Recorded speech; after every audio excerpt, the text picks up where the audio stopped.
사도신경하심으로 신앙 고백하겠습니다. 전능하사 천지를 만드신 하나님 아버지를 내가 믿사오며 그 외아들 우리 주 예수 그리스도를 믿사오니 이는 성령으로 잉태하사 동정녀 마리아에게 나시고 본디오 빌라도에게 고난을 받으사 십자가에 못 박혀 죽으시고 장사한 지 사흘 만에 죽은 자 가운데서 다시 살아나시며 하늘에 오르사 전능하신 하나님 우편에 앉아 계시다가 저리로서 산자와 죽은 자를 심판하러 오시리라. 성령을 믿사오며 거룩한 공회와 성도가 서로 교통하는 것과 죄를 사하여 주시는 것과 몸이 다시 사는 것과 영원히 사는 것을 믿사옵나이다. 아멘. 네, 찬송하시겠습니다. 찬송하시겠습니다.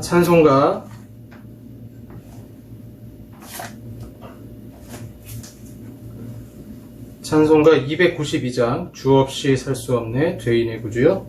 찬송합니다. 292장입니다.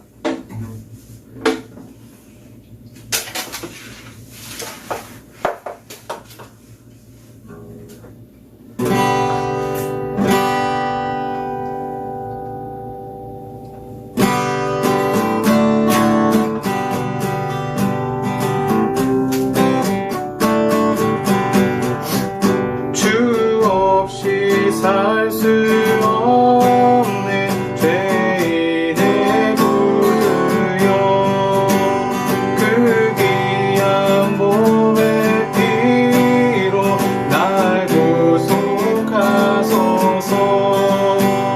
구주의 사랑으로 흘리신 보혈이 내 소망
나의 날 지켜주시니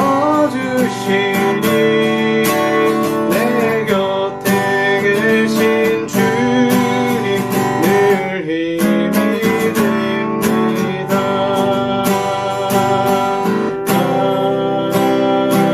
아멘.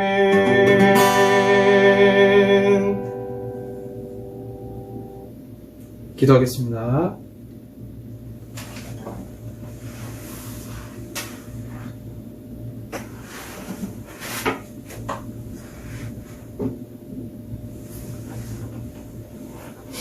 사랑의 아버지 하나님 감사합니다. 오늘도 저희들을 사랑하여 주시고 이렇게 아버지 앞에 나와 예배해 드릴 수 있게 인도하시니 주여 감사드립니다. 한 주간 저희들의 믿음을 돌아볼 때에 말씀대로 살지 못하고 연약했습니다. 주여 십자가의 보혈로 우리 모든 죄를 용서하시고 은혜로 채워 주시옵소서. 우리가 날마다 거룩하여져 주 예수 그리스도를 닮기를 원하지만 우리 연약하여서 믿음 가운데 살지 못했음을 아버지 앞에 고백합니다. 날마다 예수를 닮아가는 저희들이 되게 하시고 주의 성령으로 충만한 저희들이 되게 하여 주시옵소서. 하나님, 저희들이 믿음 생활을 할 때에 인간의 힘으로는 할 수가 없고 오직 하나님의 도우심과 성령의 능력으로 할 수 있음을 아버지 앞에 고백하오니 주여 우리 영혼을 받아주시고 성령으로 충만케 하시며 오직 아버지 말씀 가운데 더욱 거룩해져 아버지의 뜻을 이루며 살아가는 저희들이 되게 하여 주시옵소서. 하나님, 저희들은 연약합니다. 주님 도와주시옵소서. 특별히 병상 중에 계시는 성도들이 많이 있는데 주여 그 가정을 치료하시고 은혜를 주시고 고통 가운데 환난 가운데 주님을 찾으며 나아갈 때에 주님이 치료하시고 역사하여 주시옵소서. 다윗과 같이 믿음의 시험을 당하는 분이 있습니까? 고통 가운데 있는 분이 있습니까? 주여 그분의 손을 붙잡고 일으켜 주시옵소서. 주여 대한민국을 붙잡아 주시고 여전히 코로나19로 변이 바이러스로 어려움 가운데 있사오니 주님께서 우리의 생명을 지켜주시고 하루속히 이 재앙이 물러가게 하시며 주여 마스크를 벗고 숨 쉴 수 있는 그 은혜의 공간을 저희들에게 허락하사 그 은혜의 때를 그리워하며 그러나 더 그리워하는 그 하나님의 나라 그 천국을 더 그리워하며 믿음으로 살아가는 저희들이 되게 하여 주시옵소서. 오늘도 아버지 앞에 신령과 진정으로 예배드릴 때 성령으로 충만케 하시고 오직 아버지를 바라보게 하여 주시옵소서. 예수님 이름으로 기도합니다. 아멘. 네, 성경 말씀 시편 124편 1절에서 8절까지 말씀입니다. 시편 124편입니다. 시편 124편 1절에서 8절까지 말씀입니다. 시편 124편 1절에서 8절까지 말씀입니다. 제가 가진 성경 구약 898쪽이 되겠습니다. 시편 124편 1절에서 8절까지 말씀 제가 봉독하겠습니다. 이스라엘은 이제 말하기를 여호와께서 우리 편에 계시지 아니하셨더라면 우리가 어떻게 하였으랴.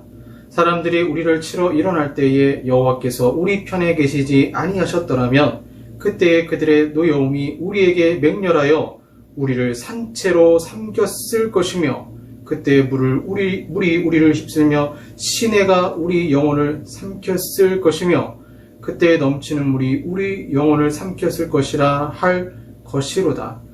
우리를 내주어 그들의 이에 씹히지 아니하게 하신 여호와를 찬송할지어다. 우리의 영혼이 사냥꾼의 올무에서 벗어난 새같이 되었나니 올무가 끊어짐으로 우리가 벗어났도다. 우리의 도움은 천지를 지으신 여호와의 이름에 있도다. 아멘. 네, 오늘 만일 그리고 그때 치료 설교 세 번째 말씀을 살펴보도록 하겠습니다. 제가 이름만 불러도 아는 유명한 목사님들 또 유명 연예인들 중에는 공황장애나 또는 정신질환을 앓고 있는 분들이 꽤 많이 있습니다. 연예인들 같은 경우는 그럴 수 있다고 우리가 보게 되죠. 연예인의 그 삶 속에서 낮과 밤이 바뀐다거나 잠을 잘 자지 못한다거나 잠을 푹 자지 못하는 게 이 우울증하고 상당히 많은 관련이 있잖아요. 또 수많은 그런 대중의 인기로 먹고 살다 보니까 그런 수많은 스트레스와 또 내 진짜 모습이 아닌 다른 모습으로 이 TV에서 보여지는 그것을 위해 부단히 노력하는 자신의 이중적인 모습들 가운데 아무래도 그런 모습 속에서 정신질환을 겪고 있는 많은 연예인들이 있죠.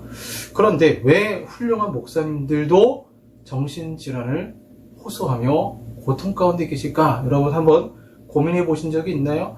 왜 믿음이 좋은 장로님들이, 왜 믿음 좋은 분들이 오히려 정신질환으로 고통을 당하고 있을까?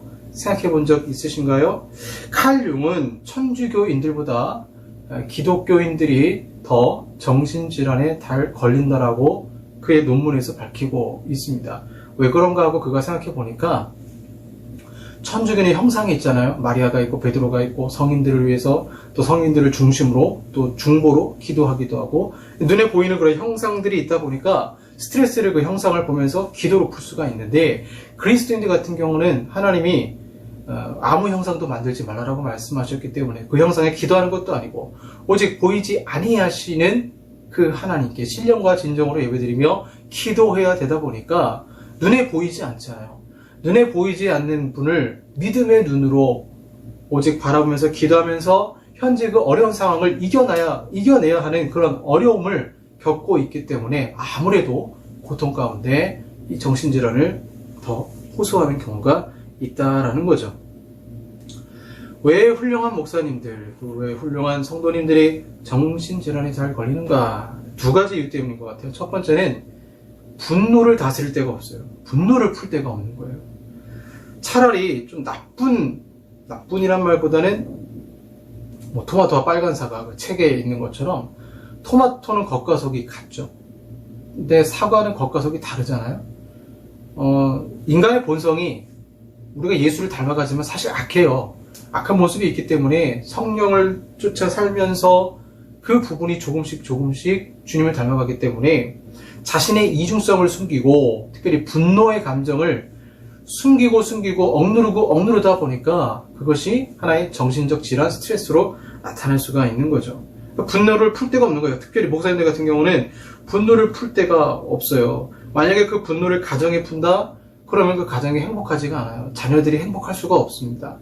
그러니 그 분노를 풀긴 풀어야 되는데 다윗은 기도로 풀었죠. 하나님 앞에 기도로 풀었지만 사람이 언제나 기도로 그 분노의 감정을 할 수도 없는 것이고, 뭐 이중성 있는 그리스도인들 같은 경우는 자신의 분노를 뭐 다른 이성을 사귀는 음란의 죄를 짓는다거나 게임 중독에 빠진다거나 여러 가지 쾌락 스포츠를 누린다거나 하면서 다스릴 수 있겠죠. 하지만 오히려 신앙이 좋은 분들은, 훌륭한 목사님들 같은 경우는 예수님처럼 살려고 하다 보니까, 예수님처럼 살려고 노력하다 보니까 분노도 억누르고 참고 살아가는 경우가 있는 것이죠. 그래서 성도들이 자신에게 험담을 하거나 장로님들이 험담을 한다거나 그걸 내가 들었는데 스트레스 받죠. 하지만 그걸 내가 복수를 해야 되겠다? 그럼 목사님들이 아니잖아요. 목사님이 그 얘기를 듣고 나도 언젠가 복수해야 되겠어. 예수님의 정신이 아니다 보니까 본인이 듣고 참고 하다 보니까 그것이 오히려 자신에게 영적인 그런 질병을 가져다 줄 수도 있는 것이죠. 나쁜 목사님들이야 그냥 대놓고 욕하고 네가 어떻게 나한테 그렇게 얘기할 수 있겠냐, 교회에서 막 큰 소리 뻥뻥 치겠지만 정말 생각 있는 목사님들은 그렇게 하지 않거든요. 그러다 보니 훌륭하신 목사님들이 오히려 정신질환을, 또 분노의 감정을 해소하지 못하고 어려움을 겪는 경우가 많다라는 거죠. 예전에 엄경 목사님, 그 MBC 앵커인가요? 형제지간인 엄경 목사님, 북경에서 사역하시는데 부흥회로 오신 적이 있습니다. 제가 이제 그 부흥회 목사님, 엄경 목사님을 픽업하고 또 이제 교회 모셔다 드리고 하는 일을 잠깐 했었는데, 그 부흥회 기간 동안 잠깐 했죠. 근데 그 목사님 저에게 솔직하게 자신은 공황장애가 있다 얘기하셨어요. 저한테만 얘기한 게 아니고 집회 중에 얘기하셨어요. 이해가 안 되죠. 5,000명이 넘는 성도가 그 북경에 한인교회가 있는데, 아니 왜 한인교회 목회하시는데 그렇게 스트레스를 많이 받고 공황장애가 있다라고 말씀을 하실까? 얘기를 들어보니까 안 생길 수가 없어요. 사람들의 요구가 너무 많아요. 다양한 사람들이 특별히 이민사회에서 오다 보니까 한국에서는 다 이렇게 소리를 낼 수가 없는 그런 상황인데, 이민 오면은 한국 사람들이 이제 대장이 된다 그러잖아요. 대장이 돼서 목사님들한테 요구하는 게 많아요. 그래서 우리 예배는 좀 더 젊은이 형식으로 해야 됩니다. 어떤 분들은 우리는 장로교회 그런 아주 경건한 모습으로 예배를 드려야 됩니다. 열린 예배를 드려야 됩니다. 왜 꼭 이런 형식의 예배만 드려야 됩니까? 그러니까 5가지 형식의 예배를 그냥 다 허용해버린 거예요. 1, 2, 3, 4, 5부로 해서. 그 목사님 거기에 맞춰 설교를 준비하는 겁니다. 얼마나 스트레스가 많겠어요. 그래서 그 수많은 교인들의 요구와 고통 가운데 자신이 그걸 다 들어주고 또 은혜를 나누려고 하는 그 삶을 살다 보니까 오히려 본인은 공황장애를 겪게 되는 어려움을 저에게 얘기를 하신 적이 있죠. 이처럼 자신의 분노를 해결할 데가 없고 그 수많은 스트레스를 받다 보니까 사람들이 그 스트레스 속에서 정신질환으로 고통을 당하는 것이죠. 두 번째는 믿음의 시험입니다. 믿음의 시험.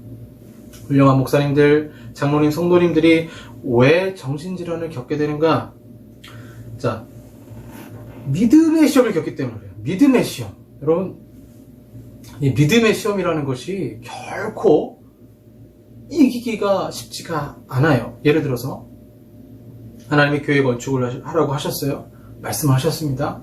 근데 교회 재정은 부족하고 하나님은 하고 기도하는 가운데 반드시 이 약속을 이루리라. 나에게만 말씀하시는 것이 아니라 교회 성도들에게도 알려주시는 거예요. 그래서 성도들이 또 목사님이 또 장로님이 그래 우리 교회 건축합시다 하나님 영광에서 합시다라고 계획을 짰어요. 그런데 하나님이 계속 기다리래요. 그리고는 이 중공 날짜를 이때까지 완수를 하라고 해요. 그렇게 하려고 했는데 그 말씀 믿고 공사에 착수했는데 중간에 중도금을 치러야 됩니다. 근데 돈이 없어요. 하나님은 계속 말씀하세요. 아니야, 계속 일을 진행하라. 쉽지 않잖아요. 근데 기도하는 가운데 얼마나 스트레스를 많이 받아요. 특히 리더의 입장에서 굉장히 많은 스트레스를 받는 가운데 하나님이 기적적으로 한 무명의 그리스도인을 통해서 헌금을 보내게 하셔서 그 어마어마한 헌금으로 중도금을 치르는 거예요. 제가 얘기하는 게 아니고요. 하나님을 경험하는 사람 책 보면 이런 얘기가 수두룩하게 많이 나와요. 그러니까 리더 입장에서는 믿음으로 간다라고 하지만 눈에 보이는 건 없고, 믿음으로 가는데 점점 시험의 날짜는 다가오고 치러야 될 그 중도금을 해결해야 될 날짜는 점점 다가오다 보니까 굉장히 어려움을 호소할 수밖에 없는 것이죠. 이처럼 믿음이 있는 사람들은 믿음의 시험을 당할 때가 있습니다. 그리고 믿음의 시험은 그냥 편안한 마음 가운데 이루어지는 게 아니라 굉장히 그 환경이 복잡하고 그 환경이 나에게 불리한 조건으로 있을 때에 믿음의 시험이 있을 때가 있어요. 바울이 믿음의 시험이 있었죠. 바울이 유로굴라 광풍을 만났을 때에 그 배가 뒤집힌다고 했을 때에 바울은 그 수많은 스트레스 속에서도 하나님 말씀 믿고 하나님 말씀 쫓아서 섬에 도착해서 사람들을 구원했습니다. 근데 그런 믿음의 시험이 바울에게 있는 것이 아니라 나에게 있다고 생각해 보세요. 내가 그 훌륭한 목사님의 입장이라고 생각해 보세요. 그 믿음의 시험이 과연 정신적 스트레스에 아무런 영향이 없을까요? 굉장히 큰 영향을 주게 되는 것이죠.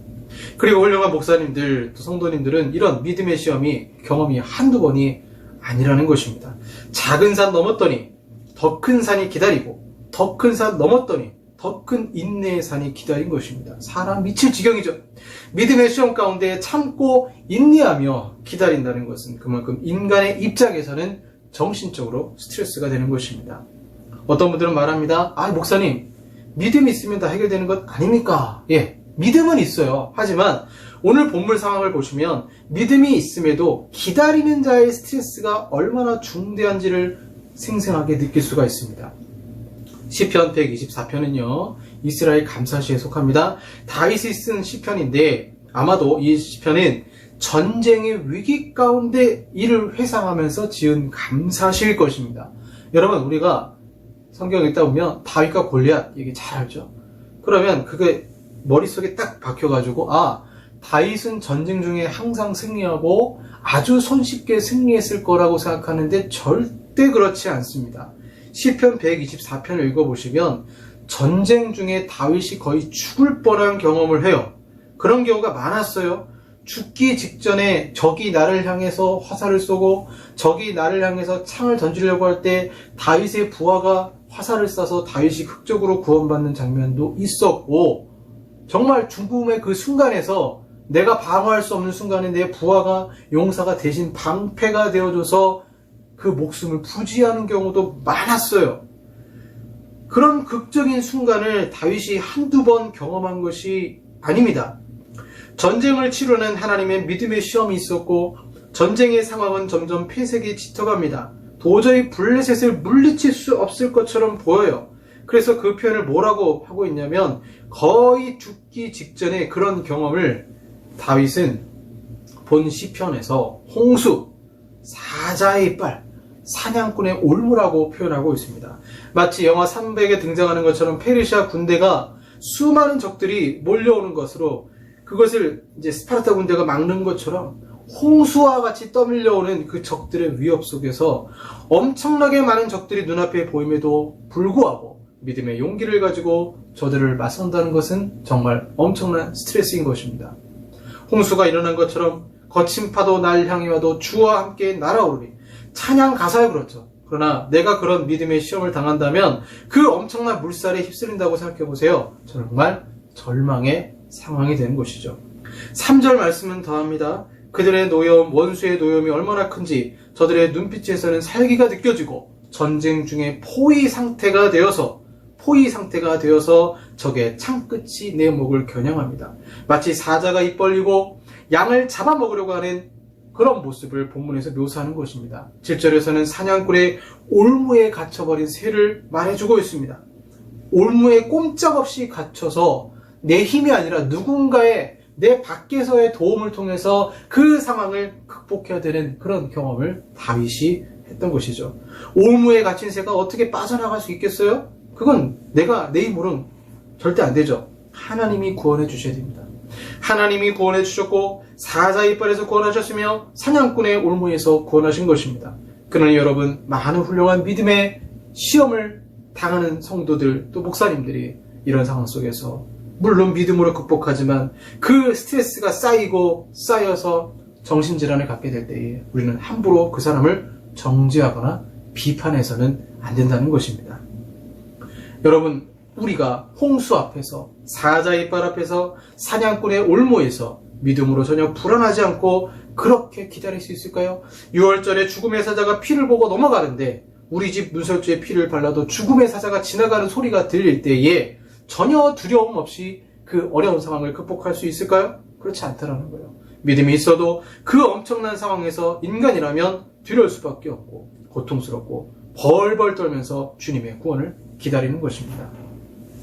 이런 시편에 나오는 엄청난 상황들이 현대인에게 전쟁의 상황으로 등장하지는 않습니다. 본문과 같이. 그러나 때로는 인생을 살다가 질병에 걸리기도 하고 때로는 사형 선고를 받기도 하고 교회 분열이 생기거나 교회에서 공동체 어려움을 경험하기도 하고 또한 배신을 당하기도 하고 믿었던 사람들에게 배신당하는 거죠. 사업에 어려움을 겪기도 하고 억울한 누명을 쓸 때도 있습니다. 그때의 믿음의 시험으로 그것을 이겨내면서 극복할 때에 믿음으로는 승리하지만 정신적으로는 스트레스를 얼마든지 받는 게 연약한 인간이라는 것입니다. 그렇게 주님의 확실한 약속이 있다 해도 인간은 두려울 수밖에 없습니다. 그래서 다윗은 124편 1절과 2절을 보시면 조건절로 시작합니다. 만일 그리고 그때라고 말이죠. 124편 1절과 2절 보시면 조건절로 시작하는데 만일 우리 편에 서 계시지 아니하셨더라면 2절에서는 만일 우리 편에 계시지 아니하셨더라면 다윗의 입장에서는 만일 그 상황에 하나님이 계시지 않았다면 인생이 너무나 끔찍한 것이고 우리는 인생의 고난을 만났을 때 그 상황을 만일 하나님이 없다면 내가 어떻게 질병 가운데 이겨낼 수 있을까? 만일 하나님이 나와 함께 하지 않는다면 내가 지금 이 직장에서 어떻게 살아남고 내가 지금 이 고난 현장 속에서 어떻게 이겨낼 것인가?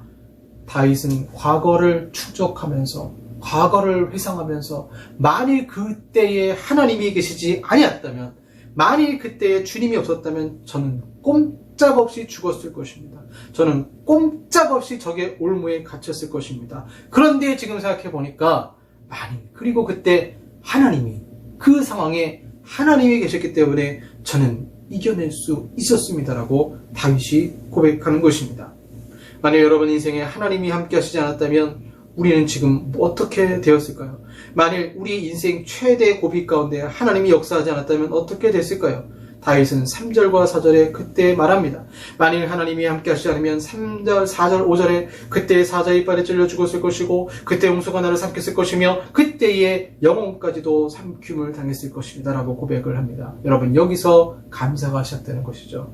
여러분 하나님은 우리 인생에 있어서 만일 그리고 그때 정말 정체절명의 그런 순간에 가장 위기 가운데 하나님이 함께 하셨기 때문에 우리는 이겨냈던 것입니다. 그 말은 우리의 영혼을 어떻게 치료할까요? 수많은 사람들이 믿음의 시험 속에서 고통 가운데 있고 수많은 사람들이 믿음의 시험 속에서 때로는 정신질환을 앓기도 하는데 그럼에도 불구하고 어떻게 공황장애를 겪으면서도 우울증을 겪으면서도 어떻게 믿음의 시험을 이기며 나아갈 수 있는가? 결국 하나라는 것입니다. 여러분 질병 가운데 있습니까? 하나예요. 하나님이 함께 하십니다. 임마누엘 하나님이 함께 하십니다. 고린도전서 10장 13절 사람이 감당할 시험 밖에는 너희가 당한 것이 없나니 오직 하나님은 미쁘사 너희가 감당하지 못할 시험당함을 허락하지 아니하시고 시험당할 즈음에 또한 피할 길을 내사 너희로 능히 감당하게 하시느니라.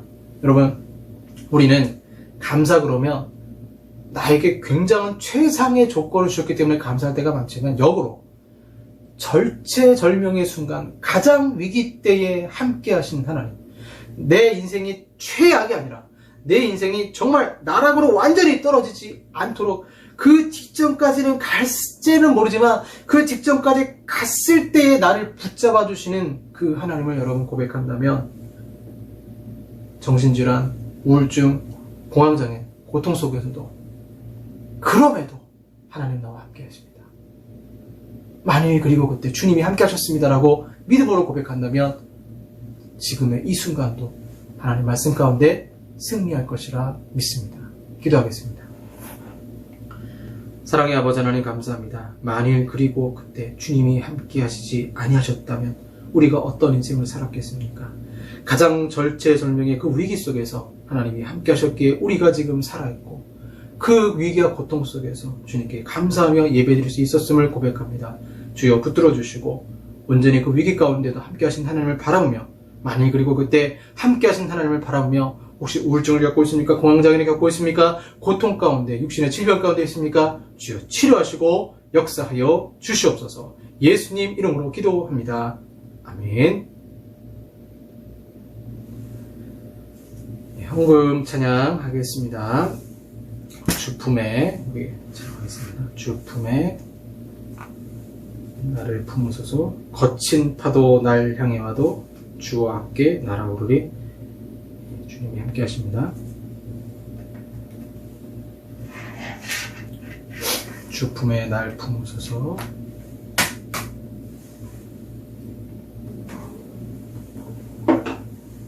찬양 주품에 품으소서 찬양하겠습니다.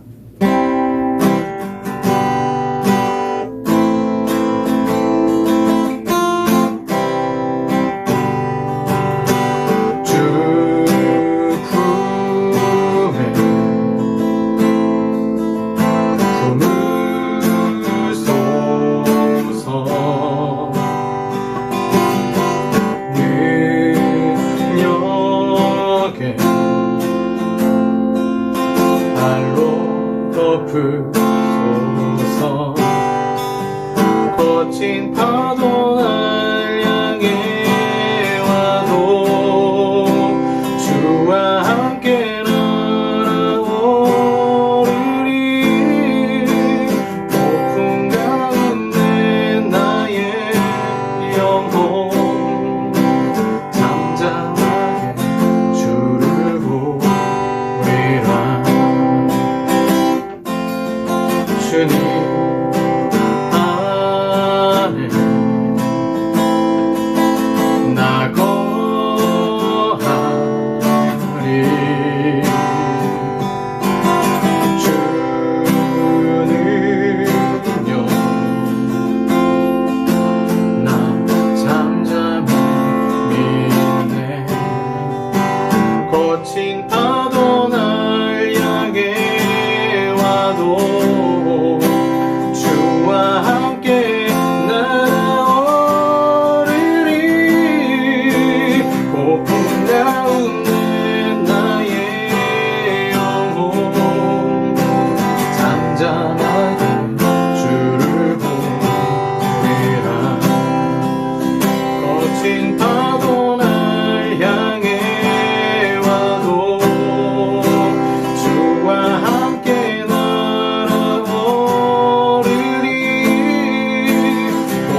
기도하고 축도하고 예배 마치겠습니다.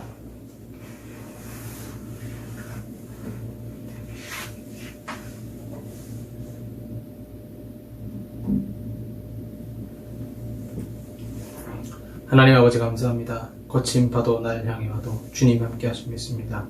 어려운 환경 속에서도 저희들에게 복을 주시고 은혜 주시니 감사합니다. 귀한 예물 아버지 앞에 드려오니 주님께서 기뻐 받으시고 하나님 우리 인생 가운데는 주님이 함께 하시는 임마누엘의 축복으로 최악의 순간에서도 그런 어려움 속에서도 함께 하시는 그 은혜 가운데 정신질환에 걸리지 않고 또 걸리다 할지라도 믿음으로 이겨낼 수 있도록 도와주시며 육신의 질병도 이겨내게 도와주시고 가정에 궁핍함 있습니까? 주여 채우시고 역사하여 주시옵소서. 지금은 우리 구주 예수 그리스도의 은혜와 성부 하나님의 사랑하심과 성령 하나님의 교제 교통 역사하심이 믿음으로 그 시험을 이겨내며 승리하게 원하는 사랑하는 우리 성도들과 한국 교회 위에 영원토록 함께 있을지어다. 아멘.